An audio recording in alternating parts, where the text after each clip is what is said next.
Pleasure to be speaking with you and with members of the Ohio Academy of Family Physicians and other physicians as well. Caitlin, I just want to do a double check. Are you able to see my screen? Yes, good to go. Perfect. All right, excellent. So for all of us, the agenda for the next 45 minutes, we'll be doing some introductory thoughts around burnout, looking at some of the research that's available. And I want to warn you, we'll go a little dark before we come light again. But the bottom line is that these are solvable problems. We'll make the business case for why organizations should be concerned about physician and other clinician well-being. I'll introduce you to a set of online resources that we've made available at the AMA called Steps Forward. They're free. You don't need a username or password. You don't need to be an AMA member to access those. And then I'll discuss some regulatory myths and pain points, and then we'll have time for questions. So the main takeaway that I want to leave you with today is that care of the patient requires care of the care team. That the way we'll get to the triple aim of better health for individuals, better outcomes for the population at lower cost is by considering that fourth aim of clinician well-being. And also, a mantra that I have found meaningful, and that is at the center of patient care are healing relationships. And we need to build the kinds of infrastructures that maintain and sustain those healing relationships. And then finally, the last takeaway that I'd like to share with you is something I've been noodling on quite a bit the last year or so. And it has to do with observing that our health system has moved to a very transactional conception of what healthcare is. And in this transactional model, anybody will do. We're focused on tick boxes, bullet points, discrete data. Our technology infrastructure, our staffing model is often based then on this notion that it's all in the EHR and anybody will do. But I believe that the real gold in healthcare, that the real value in healthcare is an understanding that fundamentally we are in the relationship business, that healthcare is fundamentally a relational enterprise. And when our regulations, staffing, and technology support relationships, care is better. So let's turn then to the situation at hand, where nearly half of all U.S. physicians are exhibiting some sign of burnout. And we know that our colleagues who are NPs and PAs are likely experiencing similar things. We also know that burnout is infectious. And so if one member of the team is burned out, it's much more likely to affect the rest of the team. It's my observation that about 80% of burnout is driven by systems factors, and only about 20% is driven by individual factors. So we really can consider burnout an occupational syndrome. And as Caitlin said at the beginning, we need to focus our attention then at fixing the workplace rather than simply trying to fix the worker. So why does this matter? Well, we know burnout affects the U.S. healthcare system. And this is a paper that we put together with researchers from Mayo and Stanford and the AMA, along with a Harvard Business School economist. And the estimates are that the U.S. is spending $4.6 billion a year on the cost of burnout. And that's actually a significant underestimate because of the conservative assumptions that we put into this model. Said another way, health systems spend almost $8,000 per physician per year on the cost of burnout at that organization. And this analysis is primarily limited to the cost of turnover and replacing those physicians who leave because of burnout, or replacing those physicians who have cut down to part-time and therefore we need greater capacity. But it doesn't include many other sources of cost with burnout, including higher medical error, lower patient satisfaction, lower quality scores, higher malpractice risk. So another way we looked at this in an earlier study was we looked at the organizational costs of physician burnout, again, using existing published data. And on the AMA website that I mentioned, stepsforward.org, we have put together a calculator. So individual organizations can put in the number of physicians in their center, the current rate of burnout at their organization, or if it's not known, it's pre-populated with the national rate for burnout. We put in a very conservative cost of $500,000 per physician who leaves for replacement. The estimates are it costs $500,000 to $1.3 million to replace a single physician. And so we could say, for example, that an organization with 1,000 physicians is already investing $12 million every single year replacing physicians who have left their organization because of burnout. Again, this is a conservative estimate as it misses some of the other costs associated with burnout. So we care about burnout because it's costly. We care about it because it's associated with higher malpractice risk, greater risk of physicians going to part-time or leaving, and reduced productivity. But we also care because burnout affects patients. When we're burned out, we are twice as likely to make mistakes. Our patients are less adherent to our treatment recommendations. Understandably, when we're burned out, we show less empathy to our patients, and our patients recognize this and are less satisfied with our care. Burnout also affects the people providing the care.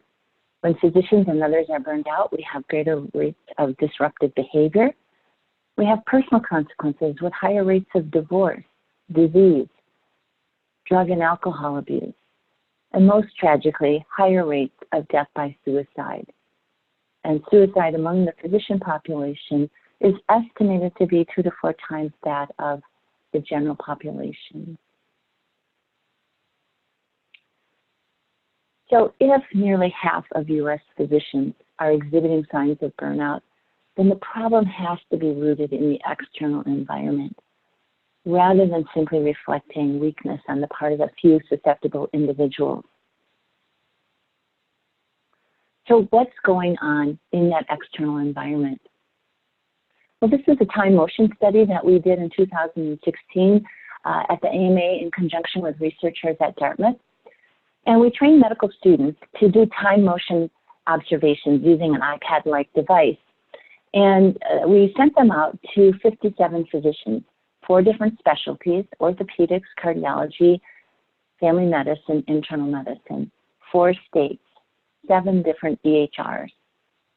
What we found from this direct observation was that 50% of the workday at the clinic, the physicians were spending on EHR and desk work.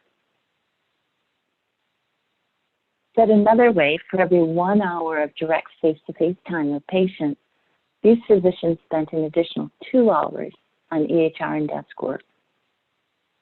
And although I think most of us would say we don't feel that there should be no time on the EHR because there's valuable patient care that's accomplished, I think most of us can also say that 2 hours of EHR and desk work for every 1 hour of face time with patients is probably not the best value for our patients or for society. Despite spending fully half their workday on the EHR, these physicians took 1 to 2 hours of EHR work home every night, work that's been called pajama time. This is a different study. I was also privileged to be part of this study. This was led by Dr. Arndt at the University of Wisconsin. And in this study, what was done was EHR timestamp data was analyzed to identify how time was being spent. So 142 family physicians were assessed over a 3-year period of time. There were 118 million EHR events that were analyzed. And then the report was validated by direct observation. Again, a medical student was trained to observe and found that the data that was extracted from the back end of the EHR could be validated by direct observation. So the findings here: 50% of the physician day was spent on the EHR.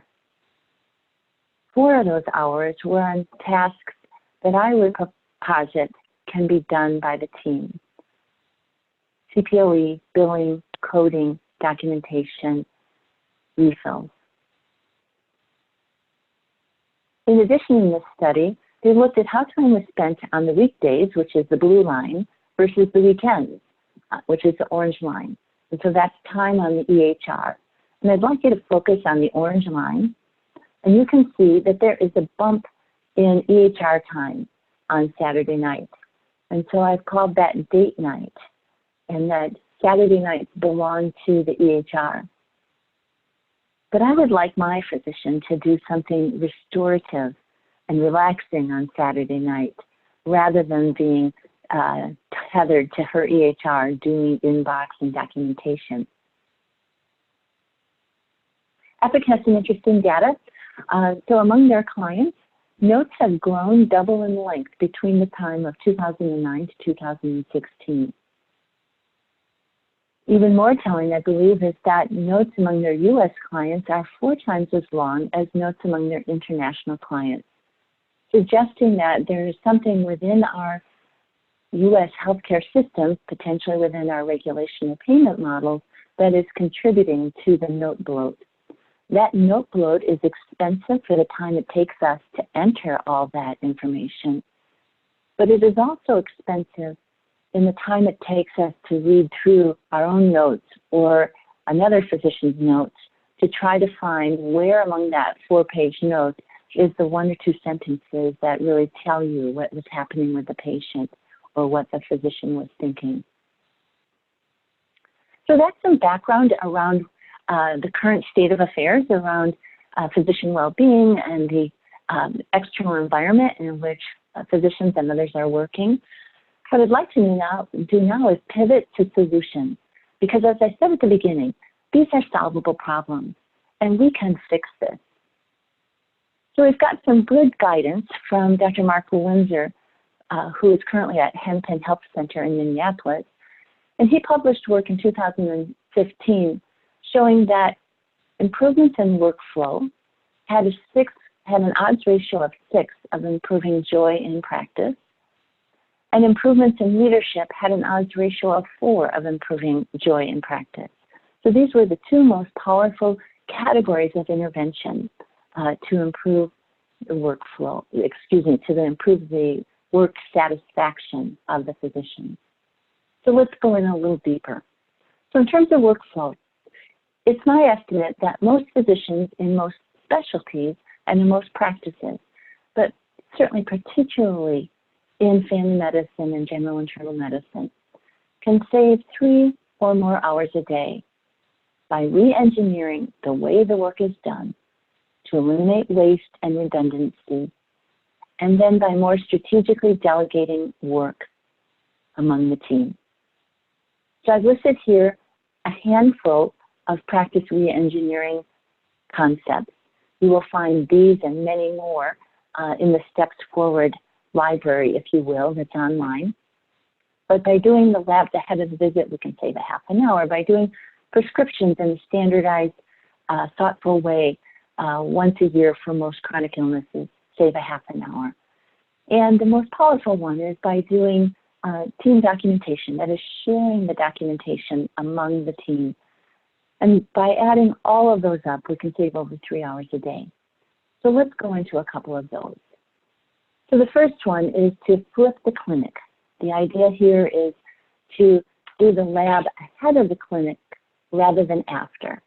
So the usual way most care is delivered in the United States is the patient comes for their appointment, and then the physician sees them, then sends them to the lab afterward, and over the next several days, the results come back to the work list, and then the physician or the team is communicating with the patient through the portal, or in the old days through a letter, or possibly through a phone call. But by doing the lab ahead, you can eliminate all of that post-visit work. You can tie up all the loose ends at the appointment. So here's an example of ThedaCare. ThedaCare is a health system in central Wisconsin, primarily primary care. they have decided that it was worth their while to develop a lean method for getting the lab results back to the patient and the physician same day. So in this model, the patient arrives for their appointment, their blood is drawn, and within 15 minutes, the results are back in the room with the patient and the physician. This then allows the patient and physician to have a face-to-face conversation and to follow up on every bit of follow-up at that appointment. So if the medications need to be adjusted, they can be done face-to-face with the patient participating in that decision. At the Mass General, they have found that by doing the labs ahead of the appointment, they have significantly reduced the number of phone calls and letters and additional visits that are required for their patients. They also found a significant increase in patient satisfaction.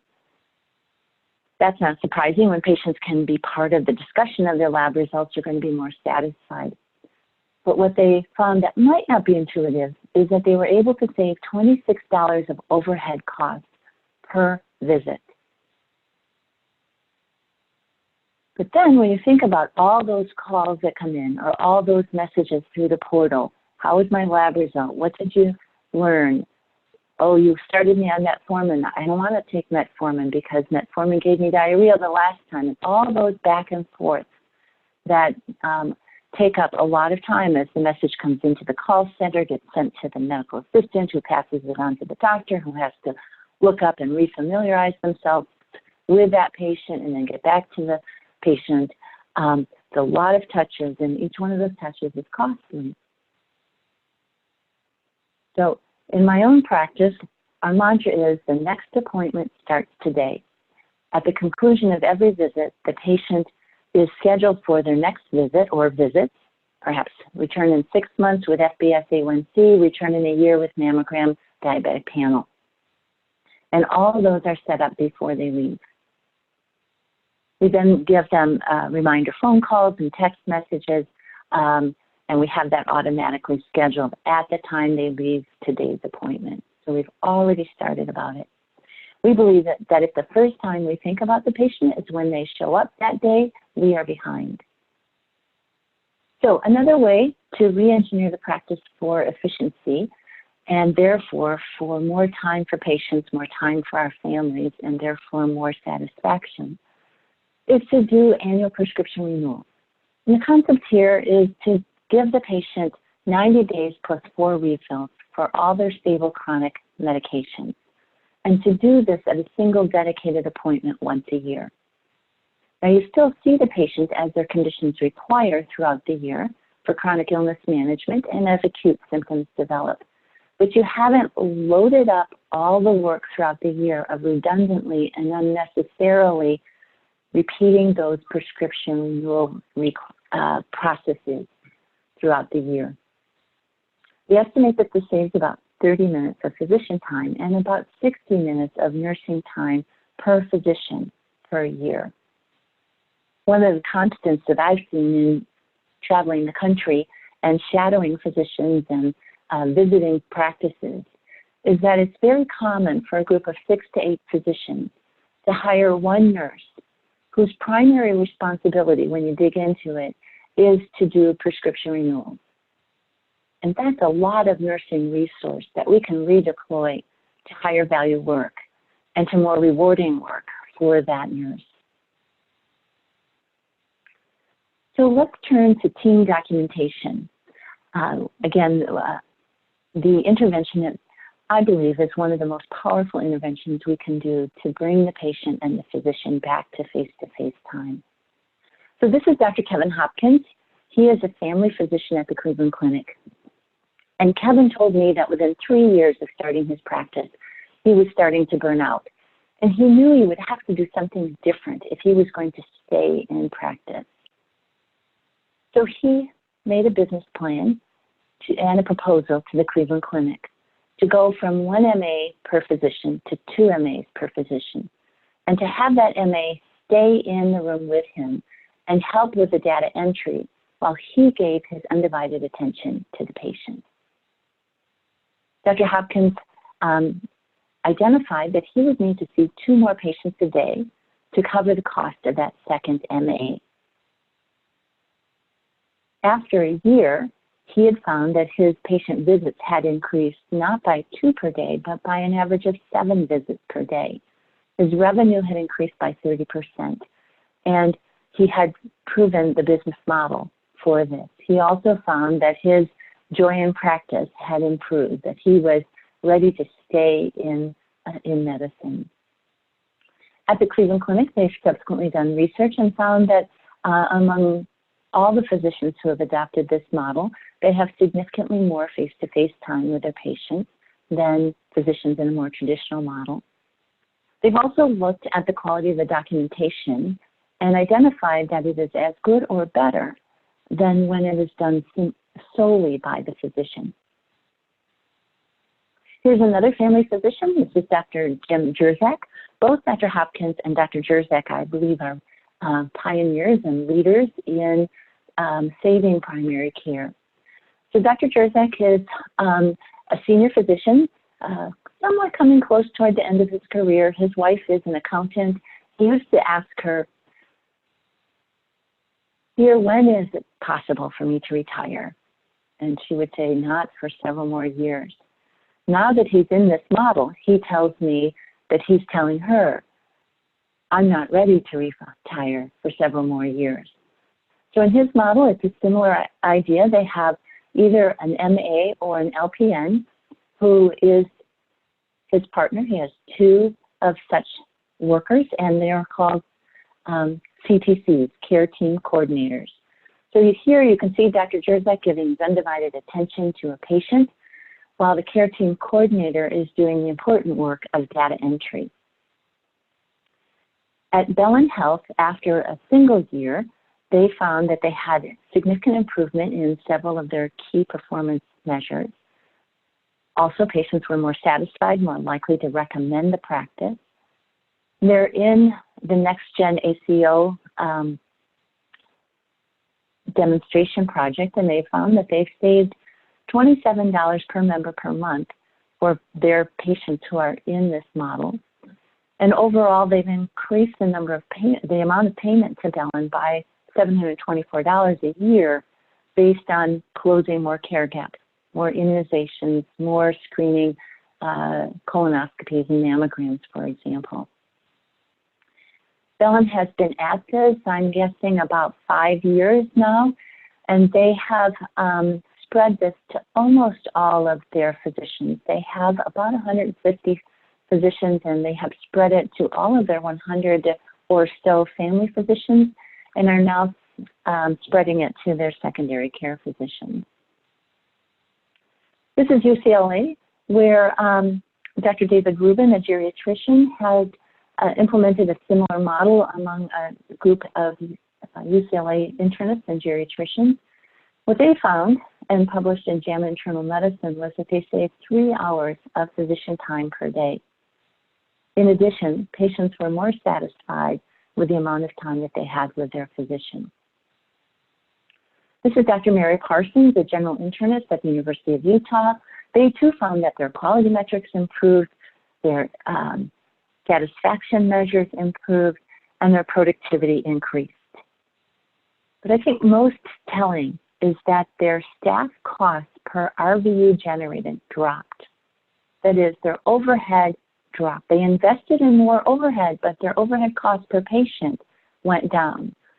And that makes sense when you think that it's not a good business model to have your most expensive employee doing tasks that others can do. They also found that they reduced the cycle time, the check-in to check-out time, by 50%, going from an average of 90 minutes to 45 minutes. University of Colorado Department of Family Medicine significantly dropped their burnout rate when they implemented this model. Also found that their capacity for patient care also increased in their model by about 3.5 patients per day. And this is available in their faculty practices, but also in their family medicine residency program, where the residents start with a 1-to-1 ratio with an MA in their first year, and by third year have a 2-to-1 ratio with in-room support. A couple of other simple things. that one can do to save time and preserve physician time and cognitive workspace for the patient. One is tap and go, RFID sign-ins. This can save 17 to 45 minutes a day by just eliminating the need to do all those sign-ins and rather tap and go. Co-location and flow stations. By being co-located, the physician and nurse or physician and medical assistant can answer questions for each other in small moments throughout the day, eliminating the need to generate all those email messages or inbox messages that go round and round in the clinic. Health Partners in Minneapolis has found that this saves their physicians 30 minutes a day just by being co-located. Having a printer in every room can save 20 minutes per day. At Fairview Clinic in Minneapolis, they have found in their primary care practices that when they empowered the nursing and medical assistant staff to filter the inbox, that is to be the first responder to the inbox and take off any prescription renewal requests, results reporting requests, simple advice requests, and pass on to the physician only the minority of message that required a physician's level of engagement, that they were able then to reduce what they called the backpack of work, the work that physician took home every night, from an average of 90 minutes per night to only a few minutes. And again, the concept here on inbox relief is to not have the physician be the first responder to the inbox.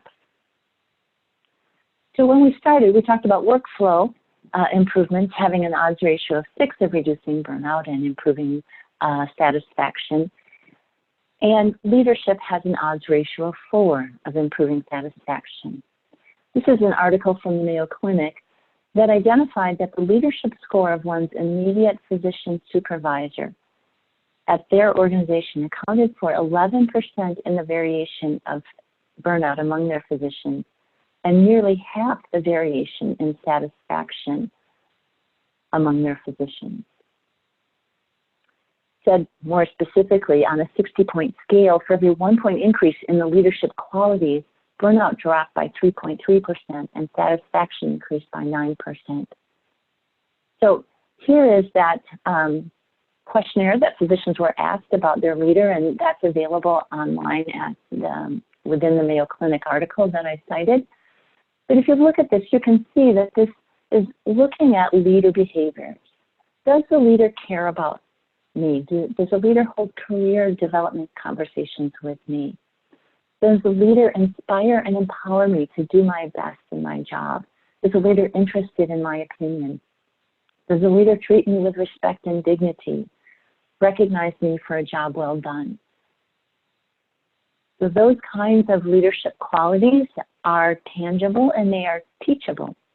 And they make a big difference in terms of physician satisfaction. Well, let's turn now to debunking regulatory myths. Because any of you who are associated with a primary care practice understand that some well-intended regulation can have some unintended consequences. And sometimes it's actually confusion about what that regulation is. What I have noticed is that often a pain point might start at the federal level with a regulation, be enabled by the electronic health record, but then be exacerbated by overinterpretation of that policy at the local level, understandably out of an abundance of caution, out of a desire to protect the organization from any regulatory slip up, if you will. So what we've done at the AMA is we have begun to identify what we think are regulatory myths and searched through for clarity around that regulation and then have published that. So we currently have 3 regulatory myths that we have debunked. The first one is around order entry. That, and we clarify and we cite where in CMS policy it states that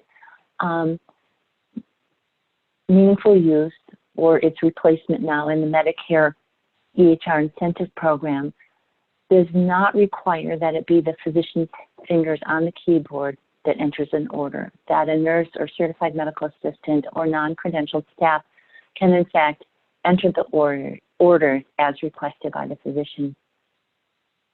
We've also added two tiles on documentation, identifying that current federal policy allows medical student, nursing, MA, or patient documentation to count for billing, that a physician does not need to re-document what has been documented by any of those other individuals. The physician does need to independently obtain the history, but does not need to repeat the documentation if that documentation was done by a team member or by the patient.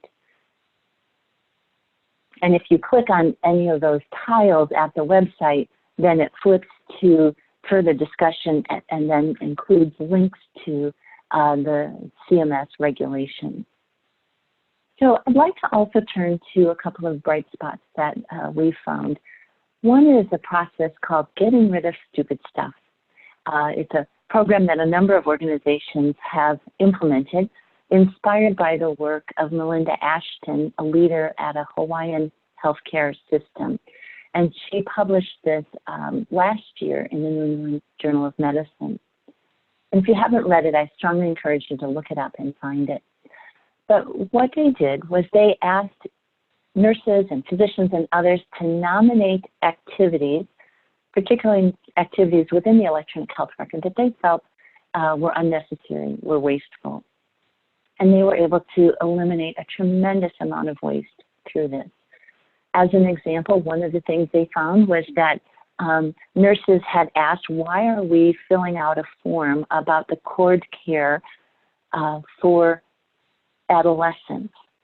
It was a form that had been created for newborns, but for years was part of any visit for any pediatric patient. And the nurses were dutifully identifying the cord care condition of every patient, even if they weren't a newborn.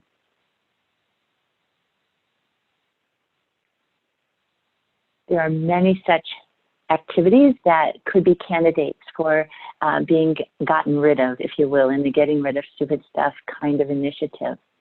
I was visiting another academic medical center, and they had started their own Getting Rid of Stupid Stuff initiative, and within 3 weeks they had had 350 nominations for things that no longer made sense, may have made sense when they were initiated, but no longer made sense.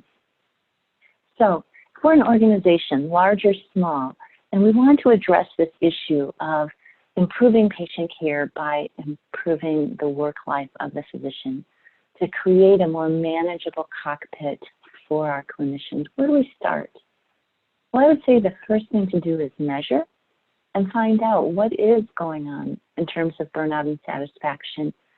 And the second is to empower frontline physicians and their teams to co-create and co-redesign their work. So in terms of measurement, one thing we do offer at the AMA is the ability to measure. And we use the Mini-Z assessment. It's a brief instrument, 10-question instrument. And from this, we can give you an overall score of how joyful the workplace is, and then two sub-scores, one on how supportive the work environment is, and the other is on work pace and the absence of EHR stress. And then we can tell you where you are, how that compares to national norms, and how it compares to an optimal target. Also wanted to mention that we have just launched the AMA Joy in Medicine Recognition Program. We launched this as a soft launch in 2019. In 2020, we will open this up more widely.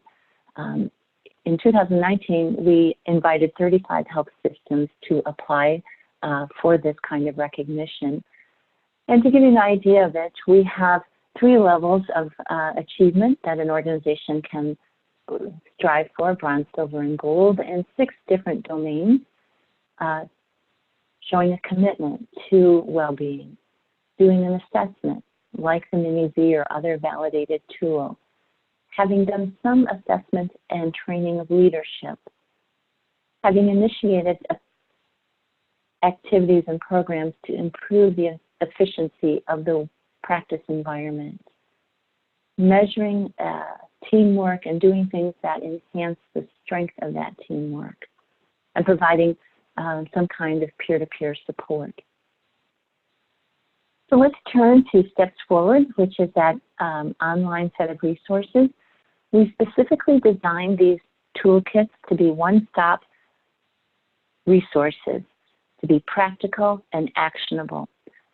We want them to be a single source of help.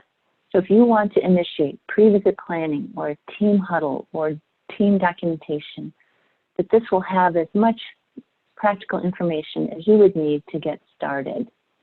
And as I mentioned, we have over 50 different toolkits.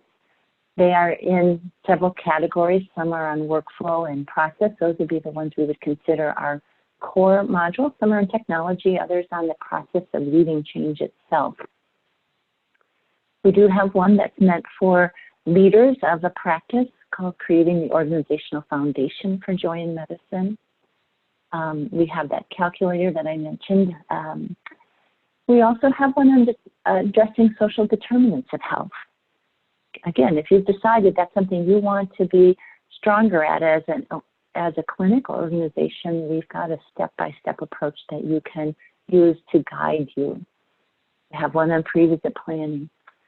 So before I open it up for any comments or questions or thoughts that you might have to share, I wanted to go back to those takeaways that we started with. And the first is that the way that we'll get to the triple aim of better care for individuals, better health for the population at lower cost is to consider the fourth aim of care team well-being. And I'd like to share that with you in slightly more poetic language. This is something that Dr. Catherine Lucy of UCSF said once as she was referring to the quadruple aim. Care better than we've ever seen. Health better than we've ever known. Cost we can all afford. Delivered by professionals who find joy in their work as they commit to serve others.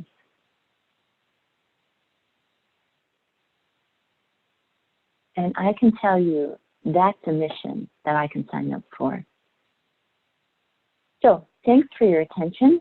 I'm going to turn it back to Caitlin to moderate our conversation. And if there are any questions, either Caitlin that you might have or that any of our participants have, or if anyone wants to join in and be unmuted, Caitlin, I know you can do that. I am slowly moving everybody over to have that ability. So as you have access, please feel free to unmute yourself and ask a question, or send that in the chat box and I will ask for you. Got a lot of viewers on today. Does anyone have any questions out the gate?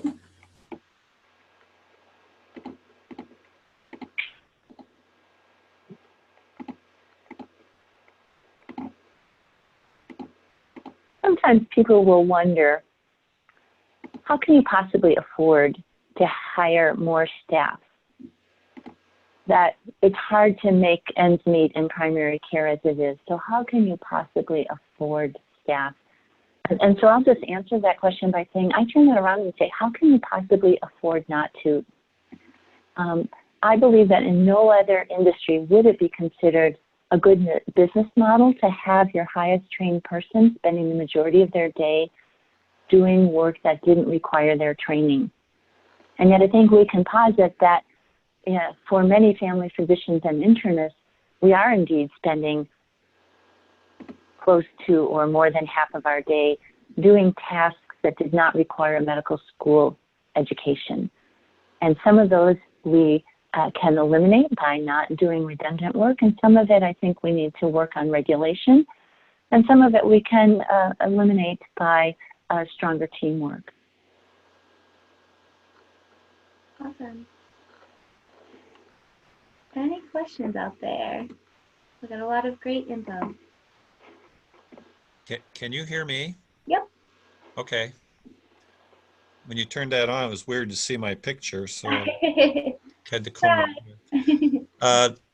Well, Dr. Sinskey, I've read a lot of your writings on the AMA side and the Steps Forward site, and it was good to hear your voice, I guess, after reading your writings. Thank you. And we had at the Academy, our annual meeting, golly, 2009 or 10, Dr. Peter Anderson came and talked about his team care concept. And I can't believe it's been 8, 9 years. And I'm still doing things in the same way, banging my head against the wall. But I think, the change is hard. Trying to get administrative buy-in on getting more staff. We're working at that currently here in Norwalk. When I talk about team care, what I get back in response is scribes, and we'll talk to Scribe America. And I'm like, no, I don't want scribes. I want, Yes. team care. But I think one of the things we worry about, and we worried about 8 years ago, is who are the people that are going to do this? Our typical MA is a vocational school graduate, and I've had good LPNs and bad LPNs. For about the last 9 months, I was blessed to have an RN, and they really tend to shine. And it would appear that some people are better suited to this than others. And we've had a couple organically grown practices that did this, and they were able to do it because they just had naturally capable MAs that sparked and took an interest in it.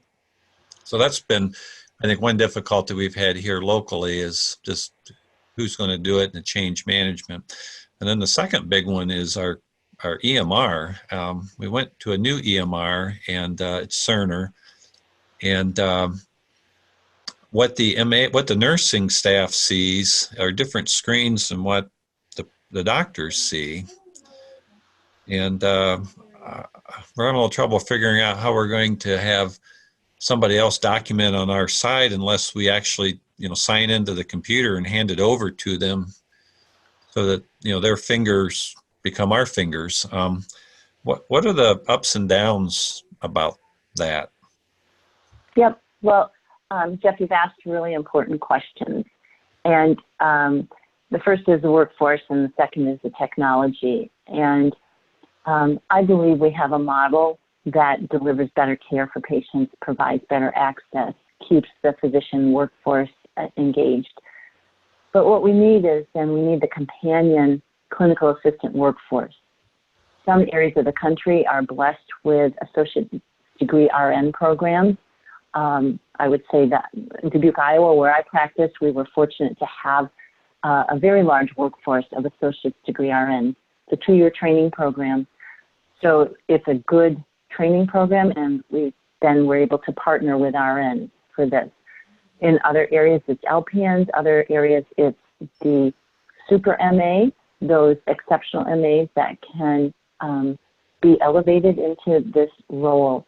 But I think we, as a country, need to address the fact that we have this workforce shortage of skilled clinical assistants. What I've seen some organizations do is hire pre-med and pre-nursing students, train them very quickly, and because of their academic ability and their future goals, that workforce has worked well for some. It has the downside of rapid turnover. It has the upside of rapid learning. So I agree with you that the workforce is an issue. I also agree with you that scribing, I think scribing is better than nothing, but it is nowhere near what having advanced team-based care with in-room support is. And I had dreamed for a long time of having, not having to do the documentation, right? But when we finally implemented advanced team-based care with in-room support with 2.5 nurses per physician, what I learned was that the value was vastly more in terms of all the other things that they did to help with that patient visit. So closing care gaps, knowing the patient during the visit so that when the patient calls between visits, they can answer those questions appropriately so that their own knowledge continues to grow and grow. So agree with you on the model of team care. I refer to it as advanced team-based care with in-room support being far better than just simply scribing. And then finally to technology. In my own practice, we had developed our team-based care model on our first EHR, and then we moved to a different EHR, same one that you have, and we found that it was a significant barrier for maintaining our team-based care. As you said, the screens the nurses saw were different. It was difficult for them to do medication reconciliation, and nursing documentation ended up in a completely different location. So I have seen some organizations do exactly what you said, where the physician signs in, the MA or LPN or RN is sitting shoulder to shoulder, then does the keyboarding, and then the physician reviews and signs off. I have seen that. I have also seen other EHRs where you can transfer authorship from one role type to another and preserve that audit trail, if you will, of whose fingers were on the keyboard. I realize, Caitlin, that we are at the end of our time. Yeah, that's okay. If you're good, I do have one more question if you're okay to answer that. I'm surely I am, and if anyone needs to drop off, of course, do so. Okay, great. We just have one last one, and then we will let everyone get on with their day. If you have a cultural problem, as well as workflow problems in your practice, where do you suggest starting? And then it says by culture, we can't do that kind of mentality. Yep. Well, so culture is essential to getting teamwork to happen. And I can't tell from the questioner whether they meant the culture of the core team, the microsystem, or the culture of the larger organization with compliance and leadership buy-in needed.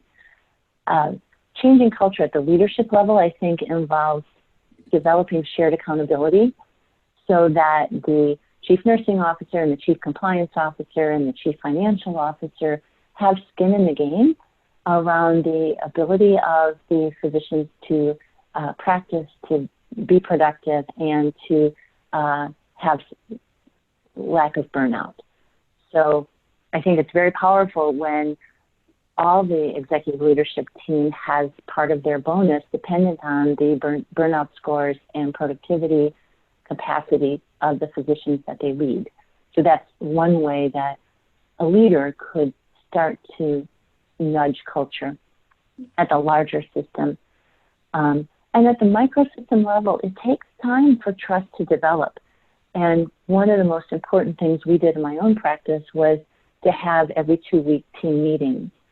And it took us a good year to get to a point where the nurses understood that they were to be part of the design of the work that we did, as opposed to what they were used to, and that was coming to a meeting and being told what the next thing was, what the policy was, what the expectation was. But we just stuck with it, and over time, that culture changed.